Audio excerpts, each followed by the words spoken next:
Asante sana bwana Wairia. Mimi niko na dini yangu. Hii Kenya iko na dini ya Wakatoliki, yani wa Kristiano, kuna Waislamu na kuna ile dini yetu ya bangi, si ndio? Sitaongea sana lakini nataka nianze namna hii. Baba Baba! Bangi Bangi! Sasa wameleta ile kitu inaitwa GMO Mombasa. Wametudanganya, wakatudanganya, wanasema wamelete mahindi. Mahindi ilienda kupokelewa huko na kina Gachagua juzi, ati lori imelete nini? Mafuta, si ndio? Ya pili, nataka kumshukuru sana Mheshimiwa Wairia.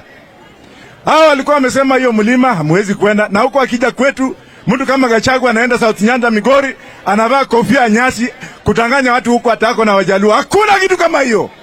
Hakuna, semeni Gachagua hakuna. Alafu anaenda kuchukua bibi yake, wanaenda State House. At State House inakuwa mambo ya maombi. Watu wanakufa njaa, wale wako huko ati wanaomba. Alafu wanaanza kusema kwanza siku ya Ijumaa itakuwa ni siku ya maombi, watu wafanye kesha huko. Yeye, bibi yake, Ruto na bibi yake wanataka kudhulumu madini zingine, madhehebu zingine. Mimi niko na dawa yao. Kama angetaka kufanya kazi mzuri, kuna wale watu wanaitwa bandits. Mnaelewa muelewi? Waende wafanye kesha kule Pokot, si ndio? Bangi Bangia!